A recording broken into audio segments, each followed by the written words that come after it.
우리는 주께 부름을 받아서 주를 따르는 제자들입니다. 엄격히 말해서 주님의 인도를 따라서 가는 자들입니다. 우리 주님의 인도는 생명의 길로 인도하시며 우리를 복되게 인도하신 인도요, 하나님의 영광의 찬미가 되게 하신 그런 인도입니다. 그래서 우리가 주님의 인도를 믿고 끝까지 잘 따르는 자가 되어져야 합니다. 이렇게 우리가 주님을 따름에 있어서 중단치 않고 끝까지 잘 따르려면 주님이 우리를 어떻게 인도하시는가 하는 것을 잘 알아야 하고, 또 어떻게 따르는 것이 잘 따르는 것인가 하는 것을 잘 알아야 될 줄 압니다. 그 점에 대해서 오늘 본문은 우리에게 명확히 말씀합니다. 이 본문은 하나의 형식 계시로 우리에게 보여준 것인데, 주님을 상징하는 엘리야를 성도를 상징하는 엘리사가 따라간 것을 여기에서 역사적으로 보여주고 있는 것이 형식 계시입니다. 여기서 엘리야가 어떻게 엘리사를 인도했는지, 또 이 엘리사는 엘리야를 어떻게 따랐는가 하는 것이, 우리가 주님을 어떻게 따를 것인지, 주님은 어떤 식으로 우리를 인도하시는지를 잘 나타내어 보여주신 계시인 것입니다. 그래서 오늘 이 본문을 통해서 우리가 잘 깨달아서 참 우리가 부름받은 주의 제자로서 우리 주님의 인도를 끝까지 잘 따를 수 있는 그런 은혜가 있도록 합시다. 먼저 주님 인도의 특징입니다. 주님의 인도는 어떠한 특징이 있는가 하면은, 주님께서는 그 인도가 그저 일괄적으로 인도하는 것이 아니고 단계적인 인도가 있습니다. 단계적으로 인도하신다는 겁니다. 그 단계란 것은 무엇이냐면은 점점점 우리가 전진시키고 우리의 신앙이 점점 더 정진되고 향상되어 나가도록 주님께서 한 단계 스텝 바이 스텝 같이 우리를 이렇게 점점 향상시키는 전진적인 인도를 하고 계심을 알아야 합니다. 왜 그럴까? 우리는 하나님의 영광의 찬미의 대상입니다. 하나님을 나타내려면 하나님을 딱 닮아야 돼요. 하나님을 닮는 것은 하나님 같이 온전하고 거룩하고 깨끗한 거죠. 하나님 같은 정도 수준으로 우리를 향상시키고 성장시키려 하는 것이, 이것이 하나님의 뜻이기 때문에 우리 주님의 인도는 전진적이고 향상적일 수밖에 없다 하는 것입니다. 자, 그러면 우리 주님이 우리를 어떻게 인도하실까요? 그 인도에는 4단계가 있음을 볼 수 있습니다. 여기 엘리야가 엘리사를 인도할 때 이 네 곳으로 착착착 인도했어요.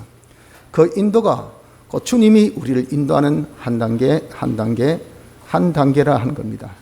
첫 번째 인도를 한 것은 주님 엘리야가 길갈로 엘리사를 인도했습니다. 이 길갈이라는 것은 이스라엘 백성들이 광야 생활할 때에 만나로 그들이 먹고 살았습니다. 그러고 난 다음에 요단강을 건너고 길갈에 와서 그 지역의 소산물을 처음으로 먹었던 곳이, 만나 먹지 않고 지역의 소산물을 처음으로 먹었던 것이, 그것이 바로 길갈입니다. 그래서 요 길갈의 인도란 것은 무엇이냐면은, 우리가 예수 믿는 사람이 믿기 전에는 다 하나님의 일반 은혜 속에 살았어요. 하나님의 일반 은혜 속에 사는 것은 그저 세상의 이 것을 의식주로 취하고 사는 거죠. 이렇게 살다가 예수를 믿고 나면 이제 우리의 양식은 세상의 일반 양식이 아니라 특별 양식, 하나님의 특별 은혜 속에 사는 것이니, 그것이 바로 신구약 성경 말씀입니다. 신구약 성경 말씀을 가지고 그것을 삶의 법칙으로 정하고 그대로 사는 이것이 무엇이냐, 이것이 제일 첫 단계의 주님의 인도인 것을 알아야 합니다. 두 번째는 베델로 인도했습니다. 베델은 어떤 곳이냐면은, 아브라함이 하나님의 부름을 받고 따라 나갈 때에 제일 첫 번째 제단을 쌓은 곳이 그곳이 이 베델입니다. 이 제단이라는 것은 어떤 제단인가? 제가 이제 하나님의 인도대로만 그대로 믿고 따르겠습니다 하는 믿음의 그런 제단이죠. 그래서 우리도 두 번째 인도는 믿음의 생활을 이루도록 주님이 인도하신 겁니다. 우리가 이제 하나님의 말씀 가지고 시작했으니까 이 말씀을 믿고, 그래서 하나님의 뜻을 찾아서 그 뜻대로 순종하는 생활이 무엇이냐? 이것이 바로 믿음의 생활입니다. 두 번째 인도는 믿음의 생활로 우리를 인도하십니다.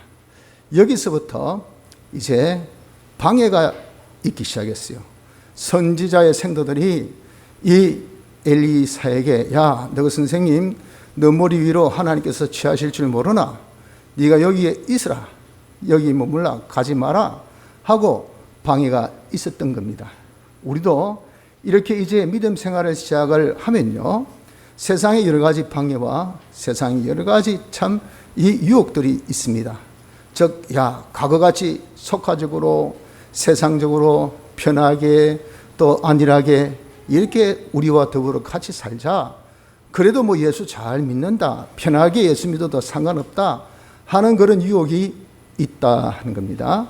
그러나 엘리사는 그 유혹에 빠지지 않고 끝까지 엘리야를 따랐던 겁니다. 우리도 그런 유혹이 있더라 하더라도 끝까지 정말 죽기를 각오하고 따르지 아니하면 주님의 인도를 따를 수가 없음을 알아야 합니다. 세 번째 인도는 여리고로 엘리야가 엘리사를 인도했습니다.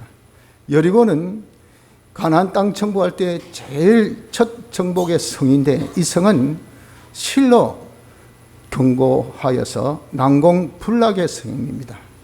그래서 정말 고고학자들이 이건 외세의 침입으로서는 절대 이 성이 무너질 수가 없다.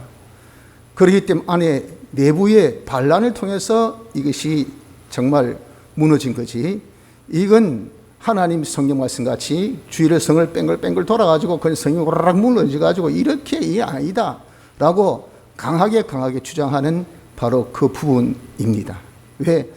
고고학적으로 전혀 볼 때 이게 아니고 지형적으로 전혀 아니기 때문에, 이거 보면 하나님의 기적 같은 역사로서 성을 정복한 사건이거든요. 셋째 요 인도는 하나님께서 우리가 기적의 생활을 보게 하는 것이, 이것이 세 번째 인도라 하는 겁니다. 우리 믿는 사람은 기적이 있어야 됩니다. 하나님이 함께 하셔서 하나님 함께 하신 역사가 아니면 내 이룰 구원은 내 속에 역사하신 하나님으로 인하여 이루시는 것이지, 내가 어떤 열심 내고 내 노력으로 내 힘으로 이룬 것이 아니에요. 이걸 우리가 터득해야 돼요. 이렇게 하나님의 능력으로, 하나님의 도우심으로, 하나님의 은혜로 하는 일마다 형통하고 이삭이 그의 100배의 수확을 받고 세계 모든 민족이 뛰어나니까 와, 등불을 등경해 두니까 믿는 사람이 다르네, 정말 대단하네, 이건 정말 범죄하지 못하네, 신이 계시긴 계시구나, 니를 보니까 이것이 바로 뭡니까? 주를 따른 자의 그런 모습이에요. 이걸 보여줘야 돼요. 주님은 이렇게 우리를 인도하신단 말이에요. 세 번째 단계가 바로 이 단계입니다. 여리고 성으로, 여리고로 인도하신 것. 하나님의 기적의 생활로 살도록 인도를 하신 겁니다. 역시 거기도 무엇입니까? 역시 거기에도 보니까 이 선지자 생도들의 방해가 있습니다. 야, 너 선생님 하나님께서 데려가신다. 따라가 봐야 소용없다. 따르지 마라 할 때, 그때 어떻습니까? 역시 그런 방해와 그런 미혹이 있어도 물리치고 끝까지 따랐던 엘리사 같이 우리도 어떤 미혹과 어떤 방해가 있어도 끝까지 따를 수 있는 자가 돼야 주를 따를 수 있음을 기억해야 하는 것입니다. 마지막 인도는 요단강으로 인도하십니다. 요단강은 죽음을 상징하죠. 즉 우리가 이 사선을 초월해야 됩니다. 요단강을 건너서 이제 엘리야가 엘리사에게 물어봅니다. 네가 뭘 원하냐? 선생님이요, 선생님이 이렇게 주의를 할 수 있던 것은 영감으로 했는데 제가 도무지 범접할 수 없는 그런 선생님의 길을 제가 어떻게 걷겠습니까?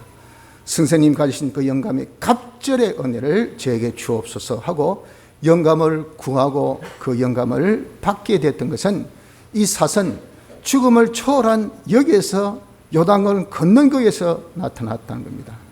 이런 우리도 주님께서 결국 어디까지 사선을 초월하는 자기의 정말 소유를 다 버리고 몸도 버리고 생명까지 다 주를 위해서 버릴 수 있는 주 나 위에 죽으셨으니 나 주 위에 죽는, 이것이 정상적인 겁니다. 자기의 생명까지 다 주를 위해서 버릴 수 있는, 그렇다 해서 죽습니까? 하나님께서 딱 정한 때에 우리가 죽고, 주를 위해서 죽는 것은요 순생의 결과물이요 축복이지, 뭐 아무나 주를 위해서 죽는 순생의 그런 결과 없는 자에게 순교의 그런 축복을 주시지 않습니다. 내가 죽고자 해도 하나님께서 막아주시면요 내가 죽을 수도 없어요. 오히려 우리에게 더한 그런 하나님의 축복이 임하지. 그러나 우리의 그 사선은 자기가 초월해야 됩니다. 내가 주님께 내 생명조차도 드릴 수 있는, 내 모든 것을 드릴 수 있는 이런 자가 되어져야 무엇입니까? 초자연의 능력이 나타납니다. 권능이 나타나는 것이라 하는 겁니다. 그래서 주님의 인도는 이렇게 4단계 인도인 것을 기억합시다. 오늘 특별히 임직되는 우리 주의 종들, 다 주를 따르는 주의 종들입니다. 우리 역시도 다 여러분들 다 직분받은 자이지 않습니까? 우린 다 주의 제자입니다. 주님이 우리를 이 4가지의 단계로 인도하심을 기억해서 이 단계를 따라서 전진적인 우리의 신앙이 되어지기를 힘쓰게 바랍니다. 먼저 주님께서 참 길갈로 인도하신 것, 즉 성경들의 생활부터 시작합시다. 그리고 베들로 인도하신 것, 우리의 믿음 생활 그 다음으로 시작합시다. 그리고 여리고로 인도하신 것, 하나님과 함께 하시는 기적의 생활이 나타나도록 합시다. 마지막으로 요단강을 건너도록 인도하신 것, 사선을 다 초월하기까지 주님의 인도를 따를 수 있는 복된 성도가 되시기를 바랍니다. 그러면 어떻게 주님의 인도를 잘 따를까요? 그것을 주보에는 주의해놨죠. 주의. 내가 주님의 인도를 따를 때 주의해야 될 사항입니다. 이걸 우리가 잘 지켜야 주님의 인도를 잘 따를 수 있어요. 첫째, 자원적이어야 합니다. 항상 엘리야는 그를 인도시킬 때, 길갈에 있을 때 항상 여기 머물라 그랬어요. 여기 머물라. 나를 베들에서는 여기 머물라. 나를 여리고로, 여리고에서 나를 머물라. 요단강으로 할 때, 그때 어땠습니까? 엘사는 여호와의 사심과 당신의 삶을 참 가리켜 맹세하오니 내가 당신을 결코 내가 떠나지 않겠습니다. 끝까지 따르겠습니다 하는 그것은 자기의 원이지 엘리야의 그런 강압이 아니었습니다. 이렇게 여러분 우리가 실로 주님을 따른 것은요, 주님이 우리 인도는 하시도 내가 따라야 돼요. 우리에게 자유성을 주셨어요. 내가 거부하면 따르지 않습니다. 따를 수도 없고요. 그때 우리 주님이 강압적으로 따르게 하지 않습니다. 왜? 하나님의 영광 나타내려면 이것이 인격적으로 사람이 자체가 변화돼야 돼요. 삶이 변화돼야 돼요. 그래야 하나님은 나타날 수 있는데, 이게 전부 다 강압으로 억지로 조성시킨 거 그거 갖다 놓고 해봐야 여러분들 다 돌아서서 뒤에서 백파이팅하고 말이죠. 돌아서 가지고 딴짓하고 그래가지고 무슨 하나님 영광 돌리겠어요? 하나님은요 자발적 정말 진정을 원하셔요. 그래서 우리가 주를 따를 때 자원적으로 따를 수 있는 이자가 되어야 주를 잘 따릅니다. 둘째는 여러 가지 미혹과 방해를 이겨야 합니다. 우리가 성경 가지고 살려고 하는 거기에서 이제 좀 깨어서 믿음 생활 한번 해보자, 내가 믿고 이대로 한번 살아보자 하는 거기가 딱 되면요, 마구 그냥 세상에 있는 이런 많은 방해 역사가 달라붙기 시작해요. 야, 대충 살자, 세상적으로 살자, 그냥 편하게 살자, 뭐 한다고 힘들게 사노, 그럴 필요가 없다 하고 많은 방해 있을 때 그런 것을 우리가 물리쳐야 끝까지 따르지. 거기서 그럴까? 내가 뭐 잘못되었나? 잘못 깨달았을까? 그렇게 여러분 우리가 거기서 포기하면 절대 주를 따를 수가 없습니다. 또한 아울러 신앙생활은 지가 힘써야지, 내가 노력해야 되지, 내가 애써야 되지, 무슨 기적, 무슨 하나님의 도우심, 이 자기가 할 바를 하고 뭐 하나님께서 해주셔야 되지 하고 얼마나 이처지고 논리적이고 과학적입니까? 이런 것들을 가지고 우리 유혹할 때 그런가 하면요, 인본의 신앙이 되어버립니다. 자기 힘으로 신앙생활 하려고 하면 거기는요, 하나님의 초자연의 능력이 나타나지 않아요. 하나님의 초자연의 능력이 나타나지 않으면 결코 사선을 초월한 생명 역사, 영생 역사를 자기가 이룰 수가 없어요. 그래서 여러분, 우리가 이런 유혹에 빠져서 자기가 가는 길이 힘들다, 어렵다, 아이고 처음에 참 교회 와서 말씀 들으니까 좋네, 참 기쁘네, 참 편하네, 그래 성경대로 살면 참 좋다 하고 살다가 보니까 어떻습니까? 이제는 하나님께서는 이거 해라, 저거 해라, 주일 지키라, 거짓말하지 마라, 도둑질하지 마라, 네가 정말 그 나라와 그 의를 먼저 구하라 하니까 이게 힘들다고요, 어렵다고요. 그러니 어떻습니까? 거기다가 옆에서 또 부채질하는 사람 있잖아요. 그렇게 안 믿어도 괜찮다, 그래 믿어봐야 별 볼일 없다, 해봐야 뼈쩍을 수도 없다 하니까 어때요? 자기가 중단하는 그런 걸음을 걷습니다. 그렇게 되면요, 그 사람 기본 구원이 있어도 하나님의 능력이 함께해서 이루어지는 건설구원 못 이루고, 천국 가서 영원히 우리가 통치 다스려야 될 그런 권능 있는 실력 있는 자로 나서지 못하고, 하늘나라 갔을 때는 어떻습니까? 벌거벗은 자같이 무능한 자같이 가서 이 세상에서 편하게 지는 것처럼 하늘나라 가서 아주 편하게 지납니다. 무의도시가 안 있는 거예요. 일하러 가자, 능력이 있어야지요. 섬기라, 섬길 수 있는 어떤 재능이 있어야 하지요. 사랑하려 하지만 사랑 품을 수 있는 마음이 있습니까? 자기만 위하는 마음밖에 없는데, 그러니 남이 자기 위해주면 히 웃고 남을 위하라 하면 짜증나고, 그런 마음 가지고 어떻게 이런 다른 사람을 우리가 사랑할 수 있겠습니까?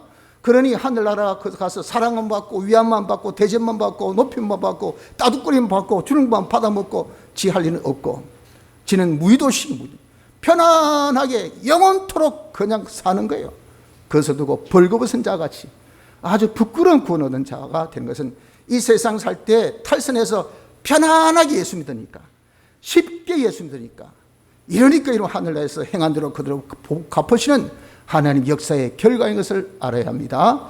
우리 어떻게 주를 잘 따르겠습니까? 따름의 주의사항 두 가지. 자원해서 따르십시오. 그리고 모든 미혹과 방해를 이기는 자가 되어야 끝까지 따를 수가 있는 것입니다. 마지막으로 이렇게 우리가 사선을 초래해서 권능을 받았을 때 어떤 결과가 있습니까? 여기에서 저 요단강을 치니까 물이 착 갈라진 것처럼 모든 사망의 역사를 싹 갈라뜨린 것이 권능 있는 자의 역사예요.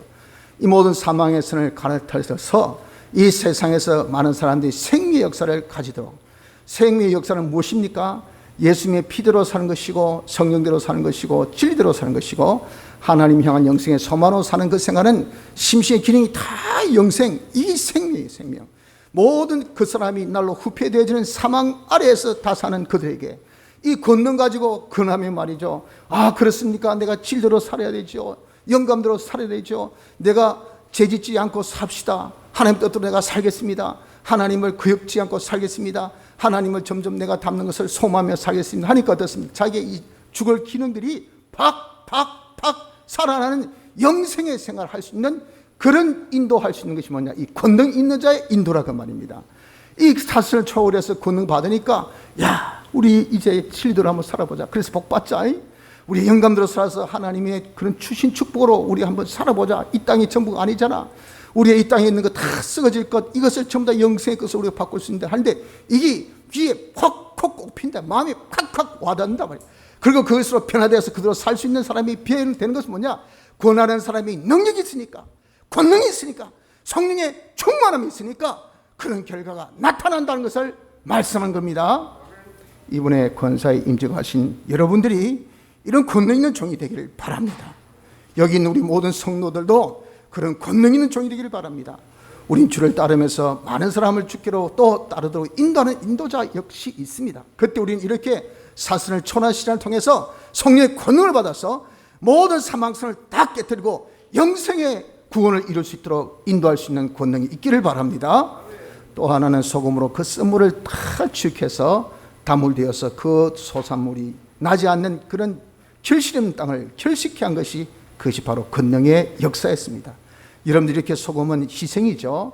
우리가 다 자기 십자가를 지고 주를 부인하며 자기를 부인하고 자기에 메어주신 주님이 우리에게 메어주신 십자가 지고 따른 이 걸음은 희생의 걸음이요 고난의 걸음이요 힘든 걸음입니다.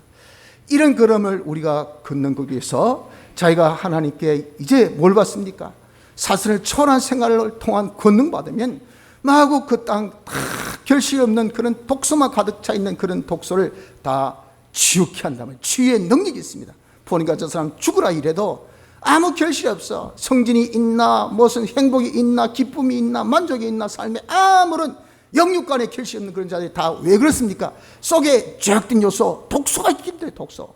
그런 독소를 누군가가 치유해 줘야 돼. 그 누가 치유해 줍니까? 권능받은 사람, 성령의 충만함으로 권능이 있는 사람이 권면할 때, 기도할 때, 권할 때 그게 독소가 빠진단 말이에요. 독소가 죽어진다고 말이에요. 독소가 변화돼서 이제는 생명의 역사가 나타나요. 정말 결실 있는 사람이 영육간에 결실 있는 축복된 자로 만들어줄 수 있는 것이 무엇이냐? 권능받는 자라. 그렇게 할 수가 있는 것인 것을 우리가 기억해야 됩니다. 성도 여러분들, 우리는 주를 따르는 사람들입니다. 주님께서 우리를 인도하십니다. 어떻게 인도하십니까? 우리를 처음에 성경들의 삶에서, 다음에 믿음의 생활로, 다음에 우리를 하나님과 함께해서 기적의 생활로, 마지막으로 사슬을 초월한 생활로 인도할 때 우린 모든 주님의 인도를 감사함으로, 기쁨으로 이 길이 생명길인 살고 자원함으로 따릅시다. 어떤 방해와 미혹이 있어도 거기에 따라가지 맙시다.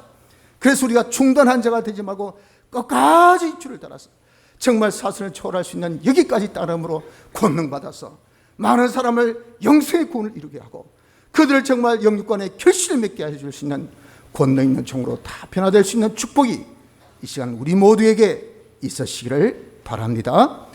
다 같이 통성